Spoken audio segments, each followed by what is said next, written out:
Good morning to all of you. कैसे हैं आप सब लोग? आई होप आप सब लोग बहुत बढ़िया होंगे। और अभी लास्ट क्लास में हम लोगों ने 8x1 मल्टीप्लेक्सर किया है। और पिछली कुछ क्लासेस में हमने बहुत सारे टॉपिक्स भी कवर कर लिए हैं। आप अगर सिलेबस को उठा के देखेंगे तो सिलेबस में देखें हम लोगों ने बहुत अच्छे अच्छे टॉपिक्स और कुछ जो हमने पहले से ही कवर कर रखे थे। तो इन शॉर्ट देखा जाए तो आपकी फर्स्ट यूनिट कवर हो चुकी है, थर्ड यूनिट कवर हो चुकी है, फोर्थ यूनिट कवर हो चुकी है, और फिफ्थ यूनिट में एक टॉपिक है जिसका नाम है मल्टीप्लेक्सर्स, एमयूएक्स। तो वर्किंग ऑफ एमयूएक्स क्या होती है, कैसे उसकी वर्किंग होती है और कैसे उसको सॉल्व करते हैं, वो भी पुरानी क्लासेस में अभी पढ़ते हुए आ रहे हैं। कंटिन्यू 2 क्लासेस से हम उसी को पढ़ रहे हैं। तो हम लोगों ने देखा 2 raised to the power by n by 1, ये जो है ये किस तरीके से वर्क करता है। ये एक यूनिवर्सल मल्टीप्लेक्सर होता है, 2 raised to the power n by 1। ऐसे ही फिर कुछ n की अलग अलग वैल्यूज के लिए हम लोगों ने मल्टीप्लेक्सर बनाया। जब n की वैल्यू 1 होगी 2x1 मल्टीप्लेक्सर बनता है। जब n की वैल्यू 2 है तो 4x1 मल्टीप्लेक्सर बनता है। और जब n की वैल्यू 3 है तो 8x1 मल्टीप्लेक्सर। तो ये किस तरीके से वर्क कर रहा है, किस तरीके से बन रहा है, ये हम लोगों ने अभी पुरानी क्लासेस में देखा। तो ये जो हमारी फिफ्थ यूनिट है, फिफ्थ यूनिट में 2 टॉपिक लिखे गए हैं। एक है वर्किंग ऑफ एमयूएक्स और एक है implementation of expression using MUX. Implementation में भी हम लोग अभी एक चीज देखेंगे। अब इम्प्लीमेंटेशन का जो मीनिंग होता है वो अलग अलग तरीके से डिफाइन होता है कि कैसे कैसे इम्प्लीमेंट किया जा सकता है। एक सिंपल सी इक्वेशन आ जाएगी, उस इक्वेशन को हमें मल्टीप्लेक्सर में रिप्रेजेंट करना है। तो वो एक पर्टिकुलर इक्वेशन देगा, उस इक्वेशन के अकॉर्डिंग हम लोगों को पूरा मल्टीप्लेक्सर सॉल्व करना है। एक होता है कि आपको समेशन के फॉर्मेट में दे दिया भाई 0 1 2 3 4 लाइक कुछ ऐसा, और बोल रहा कि भाई अब इसको सॉल्व करो द हेल्प ऑफ मल्टीप्लेक्सर। एक होता है यहाँ पे हम लोग क्वाड्रपल्स से सॉल्व करते हैं। तो ये एक्चुअल में चीज क्या है, क्वाड्रपल से पढ़ना, ये पढ़ना, ये एक्चुअल में है क्या। तो इसको पढ़ने से पहले मैं आपको जैसे मल्टीप्लेक्सर पढ़ाया है वैसे ही मैं आपको एक सिक्स्थ यूनिट का एक टॉपिक है डीमल्टीप्लेक्सर। सिक्स्थ यूनिट का एक टॉपिक है डीमल्टीप्लेक्सर, वो मैं आपको पहले बता दूं। उसके बाद मैं आगे इस टॉपिक वापस आऊंगा, फिर हम लोग इक्वेशन को एनालाइज करेंगे। तो वो जो इक्वेशन में मल्टीप्लेक्सर में सॉल्व करना बताऊंगा उसी तरीके से आप इक्वेशन को डीमल्टीप्लेक्सर में बहुत आसानी से कर पाएंगे। ठीक है, तो पहले तो हम लोग देखते हैं कि जो डीमल्टीप्लेक्सर होता है वो होता क्या है और वो डीमल्टीप्लेक्सर कैसे वर्क करता है, हमारे केस में कैसे वर्क करेगा। मल्टीप्लेक्सर की क्या गणित थी, मल्टीप्लेक्सर का क्या कॉन्सेप्ट था, उसका कॉन्सेप्ट सीधा सीधा सा था कि भाई आप यहां से मल्टीपल इनपुट दोगे, वो आपके पास एक आउटपुट आपको दे देगा। मल्टीपल इनपुट्स में से एक इनपुट लाने का मतलब है मल्टीपल इनपुट में से कोई भी एक इनपुट सेलेक्ट किया जाएगा और वो ही सेलेक्टेड इनपुट आपके आउटपुट में जाएगा। इसका मल्टीप्लेक्सर का मीनिंग होता था। अब यहाँ पे जो इधर आपने बहुत सारी इनपुट्स आपने दिए हैं, उन इनपुट में से ये जो जैसे ये 4 इनपुट्स हैं, इनमें से कौन सा इनपुट पकड़ के आउटपुट में भेजेंगे, ये प्रोसेस था कि भाई ये आउटपुट में एक इनपुट जा रहा है आउट ऑफ दीज, तो वो तो हो गया मल्टीप्लेक्सर। लेकिन इनमें से कौन सा इनपुट एक जा रहा है उसको कौन सेलेक्ट करेगा, उसके लिए हम लोगों ने डाउनवर्ड्स में S0 S1 नाम की कुछ चीजें बनाई थी जिनका नाम बोला गया था सिलेक्शन लाइन। मतलब ये सिलेक्शन लाइन डिसाइड करेगी कि कितने इनपुट हैं, उनमें से कौन सा इनपुट उठ के आपके एक आउटपुट में जाएगा। ये एक मल्टीप्लेक्सर की थियोरेटिकल पार्ट था जो हम लोगों ने देखा था। उसी के बिहाफ पे हमने इसी तरीके से ब्लॉक डायग्राम बना दिया, ट्रुथ टेबल बना दिया और सर्किट डायग्राम बना। डीमल्टीप्लेक्सर में इसको रिवर्स ऑर्डर में आप अप्लाई कीजिए। अब डीमल्टीप्लेक्सर में रिवर्स ऑर्डर क्या हो गया, जब अगर अपन फॉरवर्ड चले तो फॉरवर्ड चलने पे क्या था, बहुत सारे इनपुट और एक आउटपुट था। अब जब बैकवर्ड चलेंगे तो एक इनपुट होगा और बहुत सारे आउटपुट हो जाएंगे। है ना।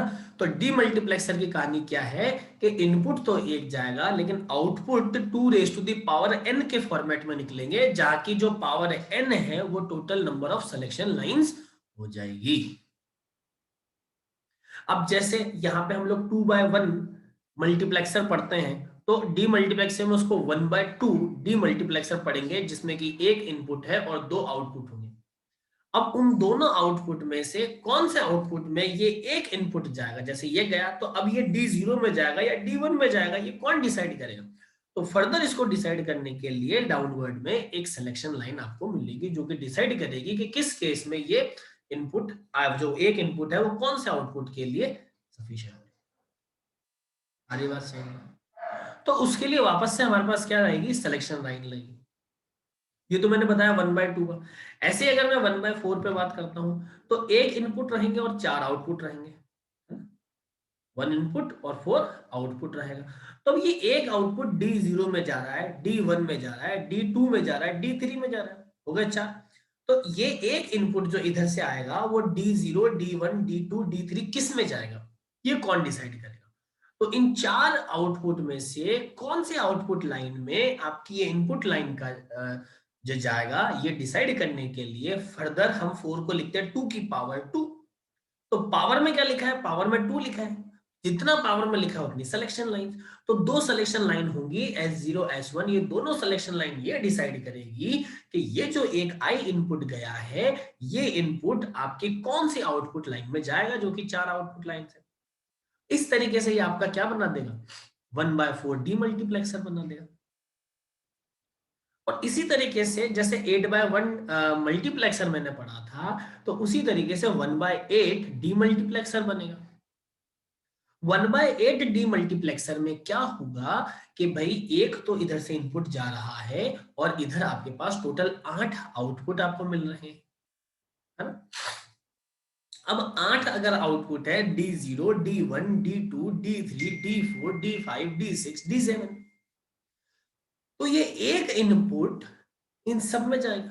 लेकिन एट अ टाइम तो एक बार में एक में ही जाना है ना, ऐसा तो है नहीं कि आई सब में चला जाएगा, एक इनपुट एक बार में एक में ही जाएगा आउटपुट में। लेकिन आउटपुट लाइंस मेरे पास 8 है, तो कौन सी आउटपुट लाइन में जाएगा ये कौन डिसाइड करेगा। तो क्योंकि 8 आउटपुट है, 8 आउटपुट को लिख सकते हैं 2 raised to the power 3, और 2 की पावर कितनी आ गई है, पावर आ गई है 3, तो इसलिए सिलेक्शन लाइन कितनी होगी, 3।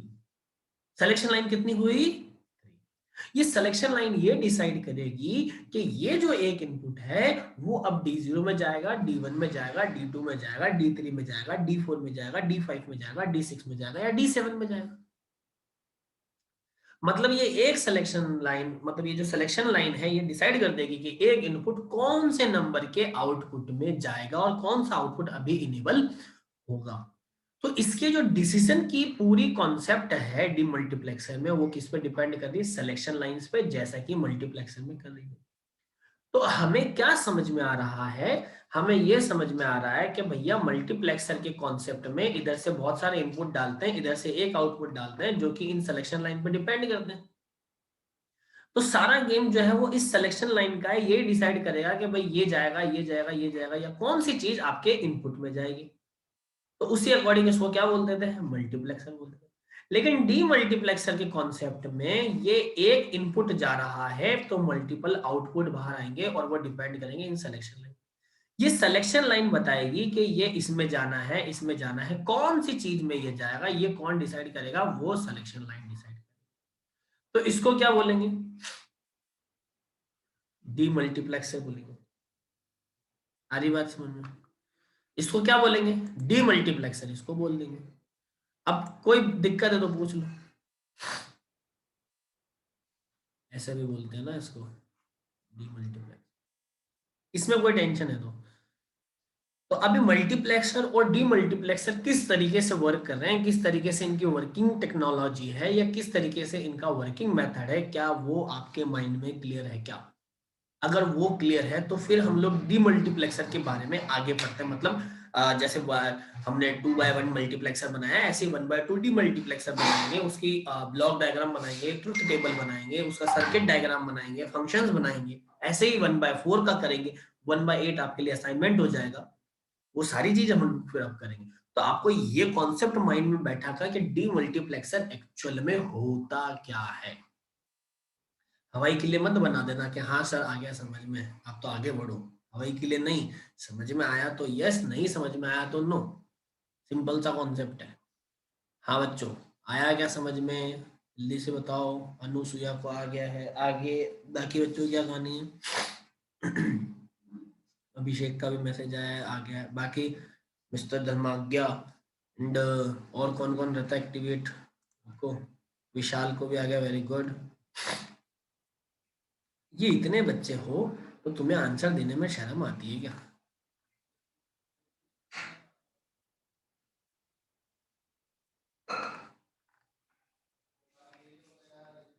हाँ अभिषेक ने क्या बोला? हाँ इनपुट आउटपुट लाइंस चेंज हो गई बस।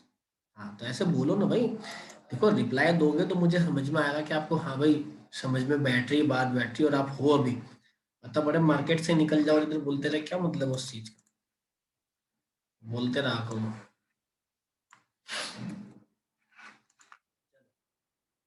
अब आते हैं अपन बेटा डीमल्टीप्लेक्सर की कहानी में। सबसे पहला डीमल्टीप्लेक्सर मैं पढ़ाने जा रहा हूँ 1/2। देखो आज की क्लास में जितना हो जाएगा उतना बहुत बढ़िया रहेगा, बाकी का आपके लिए असाइनमेंट रहेगा।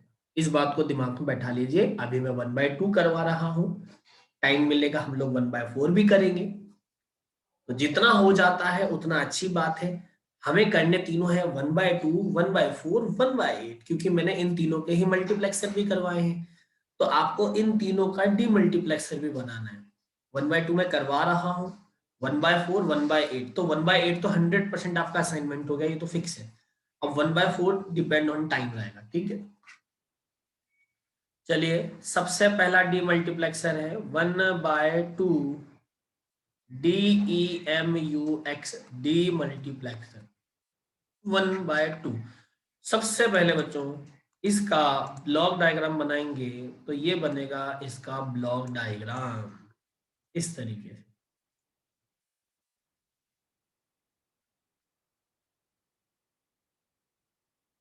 1/2 का मतलब है दो आउटपुट लाइंस हैं और एक इनपुट लाइन है।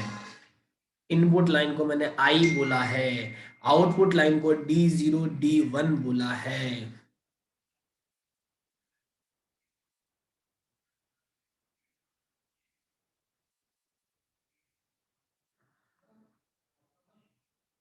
Is it clear? सवाल ये पैदा होता है कि यहाँ पे कितनी सिलेक्शन लाइन होगी। तो भैया टोटल आउटपुट 2 है, इस 2 को लिखा जाएगा 2 की पावर 1। तो इसका मतलब एक सिलेक्शन लाइन यहाँ पे प्रेजेंट होगी। तो ये लो भाई, एक सिलेक्शन लाइन भी बना दो। ये बनाई तो कितनी सिलेक्शन लाइन हुई? एक। इसका क्या नाम रखा? S0। इतनी बात समझ में आई क्या?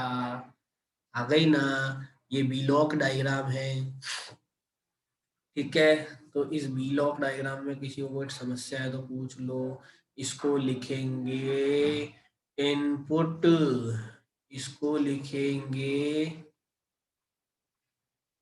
हो सिलेक्शन लाइन, ठीक है। इसको लिखेंगे आउटपुट। किसी को समस्या है तो पूछ लो भाई। अरे हाँ ना बोलो जल्दी, समझ में आ गया क्या? ये ब्लॉक डायग्राम है। अब देखो, आ गया ना? हम्म। अब देखो ब्लॉक डायग्राम के बाद अब हम दूसरी बात पढ़ने जा रहे हैं, ट्रुथ टेबल। तो ट्रुथ टेबल बनाना बहुत अच्छी बात है, अच्छी बात लगी और आसान भी है। तो अभी तक क्या हो रहा था बच्चों? S0 S1 ये लिख दिया, उनके कॉम्बिनेशन लिख दिया, आगे D0 फलाना ढिमकाना लिख दिया।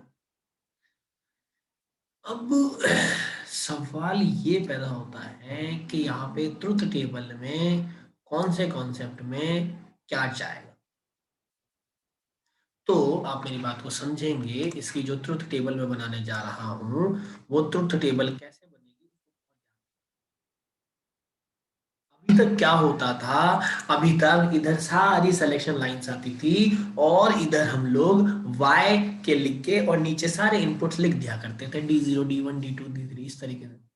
लेकिन क्योंकि अब आपके पास D0 अलग आउटपुट है, D1 अलग आउटपुट है, इनपुट सिर्फ एक महाशय है, तो इसीलिए बेटा वापस से आप इधर S0 लिखेंगे, सिलेक्शन लाइन एक के पॉसिबल कॉम्बिनेशन दो, या तो 0 या फिर 1, और इधर आ जाएगा इनपुट I।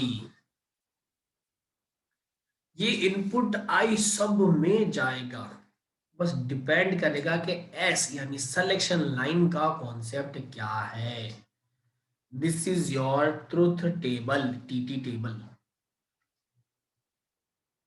कोई दिक्कत?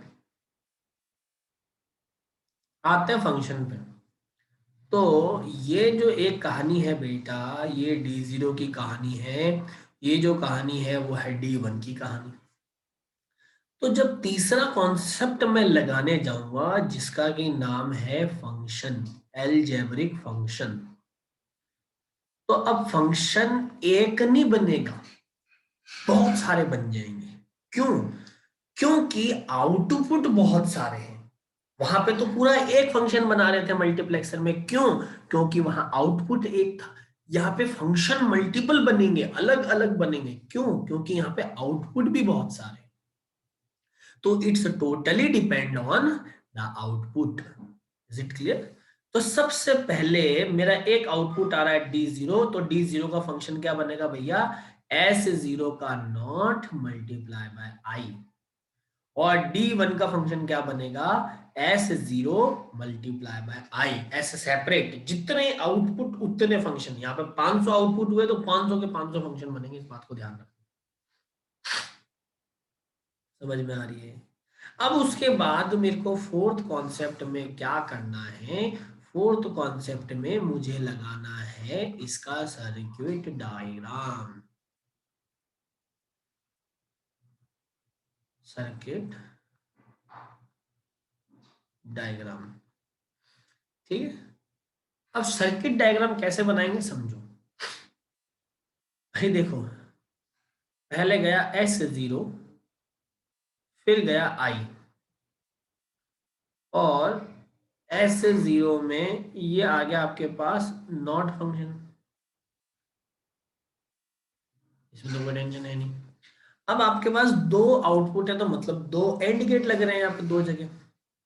तो पहला एंड गेट लगाया आपने ऐसा, ये पहला एंड गेट। दूसरा एंड गेट लगाया आपने ऐसा, ये दूसरा एंड गेट। और इसमें कुछ है नहीं, तो अच्छी बात लगी। This is your D0, this is your D1।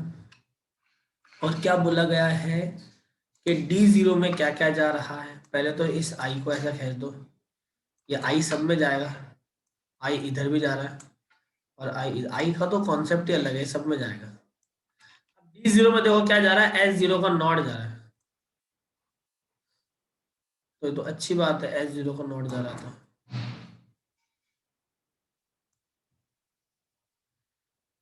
लिख दो, हाँ। अब S0 का नॉट जा रहा है तो अच्छी बात है, ये लगा दो S0 में।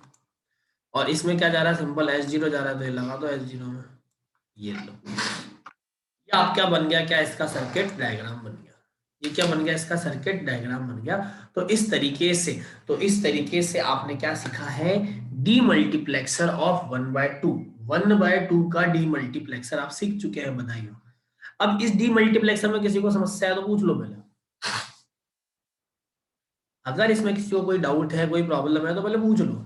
नहीं है तो मैं फिर मैं 1/4 पे शिफ्ट होऊंगा, है ना। मैं 1/4 करवाता हूँ, जितना हो जाएगा उतनी अच्छी बात है। बाकी का आगे का आपके लिए असाइनमेंट है। मान लो मैंने ब्लॉक डायग्राम तक पहुंच बना दिया, ट्रुथ टेबल बना दी, फंक्शन बना दिया, और टाइम हो गया, तो इसका मतलब सर्किट डायग्राम आपको बनाना है, और 1/8 भी आपको करना है। इस बात को ध्यान रखना भाई। और ये कल चाहिए मेरे को, ऐसा नहीं है कि आप कल आज हवा में बोल दो हाँ ठीक कर देंगे, और कल आओ तो किया ही नहीं। खाने कितने हो? 1/8 आप करवा दो, 1/4 हम कर लेंगे, ऐसा थोड़ी ना होता है। 1/8 तुम करो, 1/4 मैं कराऊंगा।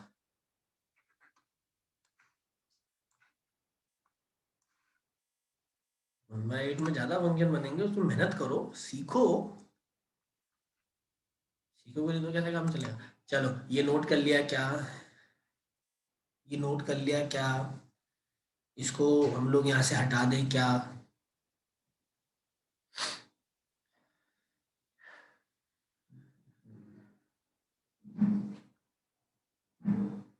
स्क्रीनशॉट ले लिया है। बाकी बच्चों का क्या है ये, जल्दी से बताओ।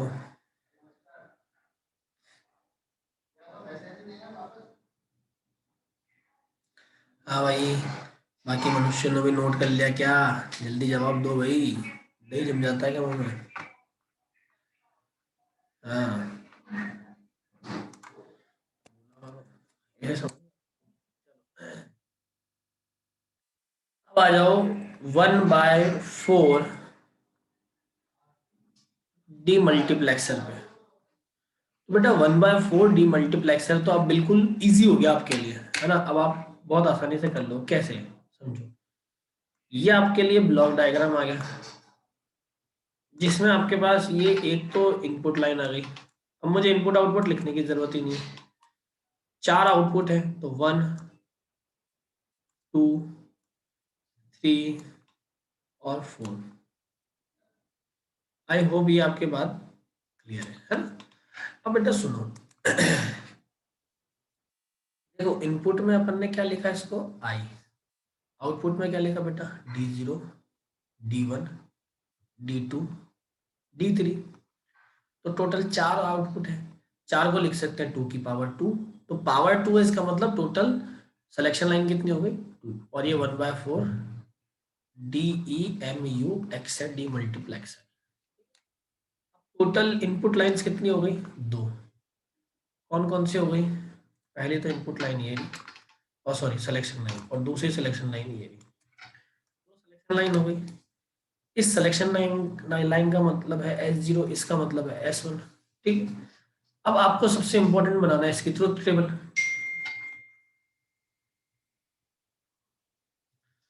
ये इसकी ट्रुथ टेबल बनाएंगे अपन, है ना? ये देखो, ये इसकी ट्रुथ टेबल बनाएंगे।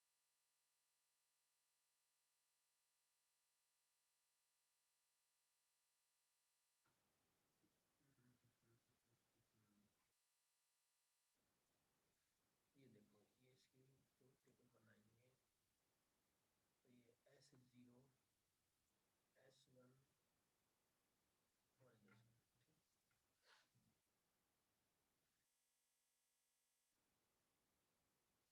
और ये I।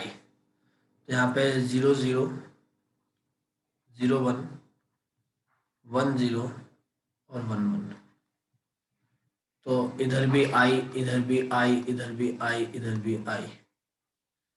तो ये बन गया D0, D1, D2 और D3। ऐसे बनेगा ये, है ना?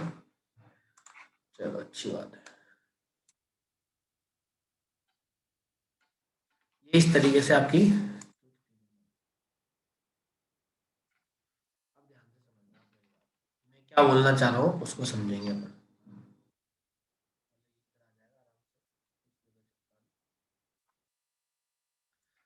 अब अपन आते हैं, ये स्टेप नंबर 1 हो गया, ये स्टेप नंबर 2 हो गया truth table.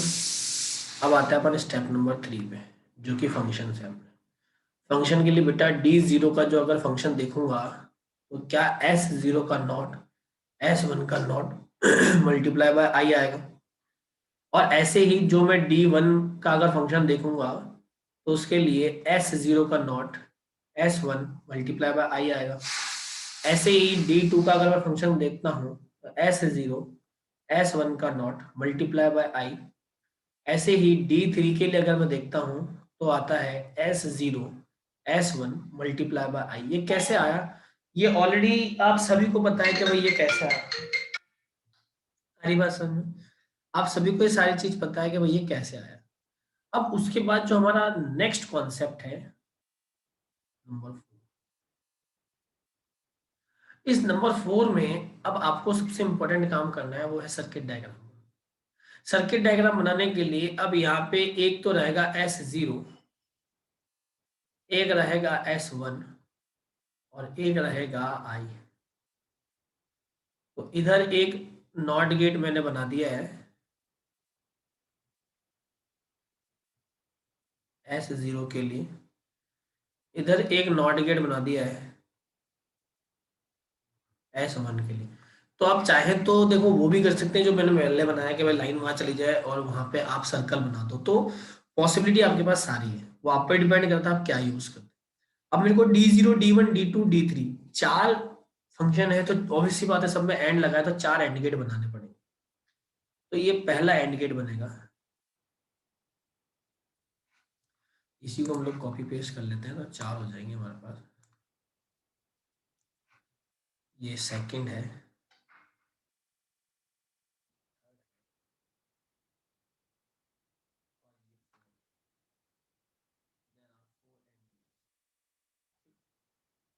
Her and gate से एक लाइन बाहर निकलती है, ये रिप्रेजेंट कर रही है उस एंड गेट का आउटपुट क्या आ रहा है। हर एक लाइन एक चीज को रिप्रेजेंट कर रही है। ये बच्चों D0 है, D1 है, D2 है और D3। ठीक, अब बहुत ध्यान से समझिएगा, ये आपने S0 का जो नॉट है ये इसको बना दिया। ये स्ट्रेट लाइन बनाने से क्या होता है, एक बेनिफिट होता है लास्ट में कि भाई मुझे सिर्फ सीधी सीधी लाइन ही कनेक्ट करनी है, तो मुझे बहुत लंबी चौड़ी टेढ़ी बाकी लाइनें नहीं खींचनी पड़ती हैं। हम लोग एक बार पूरी सीधी लाइनें बना देते हैं, फिर इनको वापस से ऐसे ही कनेक्ट कर देंगे। So this the easiest process as according to me ना। तो अब देखो, ये S1 का नॉट गया, S0 का नॉट गया और ये आई गया। ये पूरा आपके पास D0 का फंक्शन होगा। D0 में यही है, S0 का भी नॉट जाएगा, S1 का भी नॉट जाएगा और आई भी जाएगा। अब D1 में क्या है, S0 का नॉट है, तो यहां से उठाओ, ये S0 का सिंपल सा नॉट गया। फिर S1 एज इट इज है, यहां से उठाओ, ये S1 पे आ गया। फिर आई है तो यहां से उठाओ और ये आई पे आ गया। मतलब कितना इजीली और स्मूथली आपका सर्किट डायग्राम बन रहा है। ऐसे ही जब आप अपनी कॉपी में बनाओ तो स्केल से पहले स्ट्रेट लाइन ले लो, फिर उसके बाद इस तरीके से कनेक्ट कर दोगे तो बहुत अच्छा, क्लीन और बहुत इजी आपका सर्किट डायग्राम बनेगा, वरना बहुत प्रॉब्लम आती है आने वाले के लिए। देखते हैं तो S0 मेरे पास कनेक्टेड है, तो ये S0 की लाइन है। S1 का नॉट मेरे पास कनेक्टेड है, तो ये S1 का नॉट कनेक्ट कर दिया, और उसके बाद आई कनेक्टेड है तो ये आई कनेक्टेड है। ठीक, इसी तरीके से D3 में S0 की लाइन कनेक्टेड है, तो this is your S0। S1 की लाइन कनेक्टेड है, तो दिस इज योर S1, और I की लाइन कनेक्टेड है, तो this is your I। How simplest is this, कितना इजी हो गया। तो ये आपका बच्चों सर्किट डायग्राम भी हो गया है। तो 1/4 डीमल्टीप्लेक्सर में हमने पूरी चीजें बना ली है। हमने ब्लॉक डायग्राम बना लिया है, हमने ट्रुथ टेबल बना ली है, हमने फंक्शंस बना लिए हैं, और हम लोगों ने क्या बना लिए हैं, सर्किट डायग्राम। तो बेटा 1/2 डीमल्टीप्लेक्सर मैंने पढ़ लिया, किसके कंपैरिजन में पढ़ा, 2/1 मल्टीप्लेक्सर। 1/4 डीमल्टीप्लेक्सर मैंने पढ़ लिया, किसके कंपैरिजन में पढ़ा, 4/1 मल्टीप्लेक्सर के। तो इसी तरीके से 1/8 वाला आपको बनाना है, किसके कंपैरिजन में बनाना है, 8/1 मल्टीप्लेक्सर। पहली बात समझ में। तो अब आज की क्लास में यहाँ तक जितनी भी बात मैंने बताई है, अगर वो पूरी बात आप सभी को समझ में आ गई है तो मुझे मैसेज करके बताओ यस और नो, समझ में आ गई है या नहीं। सिर्फ यस और नो का आंसर दो, फटाफट बता दो। एक का मैसेज आया है, शुभम को पूछना है थर्ड स्टेप में। ठीक है शुभम बेटा, क्या समझ में नहीं आया वो बताओ, किसमें दिक्कत आ रही है। भाई देखो, सबसे पहले हमने ब्लॉक डायग्राम बनाया। एक मिनट शुभम, आप अनम्यूट करो, प्रेजेंट करना शुभम, अनम्यूट करो एक बार। हेलो, हाँ गुड मॉर्निंग शुभम, सर। अब बताओ सर मेरे को। अपनी टेबल बना दी सेकंड स्टेप में। सर ये मार्किंग, ये जो अपन थर्ड स्टेप करते हैं डी नॉट वाला, ये D1 D2, सर ये इसको कैसे लिखना है, मतलब ये सर मैं इसमें कंफ्यूज हो जाता देखो हूँ सर। सुनो मैं बताता हूँ बच्चों, फटाफट से इसका स्क्रीनशॉट ले लो जिसको लेना है, एक बार फटाफट से ले लो। ले लिया सभी ने? जल्दी से स्क्रीनशॉट ले लिया? ठीक है, अब देखो शुभम भाई, जो फर्स्ट फंक्शन होता है वो D0 है, फिर D1 है, फिर D2 है, फिर D3, फिर अप टू सो चलता चला जाएगा जितनी मेरी टेबल। अब ये जो D0 है ना, इस पूरे को पकड़ लो, ये D0 आ गया। तो D0 का फंक्शन क्या बना? 0। तो S0 पे तो पहले तो लिखो, देखो S0 S1 और I, ये तीनों चीजें आ गई। S0 S1 और I तीनों आ गई। अब अगर S0 पे 0 लिखा है इसका मतलब वो नॉट है, S1 पे 0 लिखा है इसका मतलब वो नॉट है, I पे कुछ नहीं लिखा है मतलब वो एज इट इज है। तो यहाँ पर D0 का फंक्शन हो गया। D1 के फंक्शन में बात करेंगे, फिर इस रो को सेलेक्ट कर लो और लिख लो भाई इस रो पे S0 S1 और I है।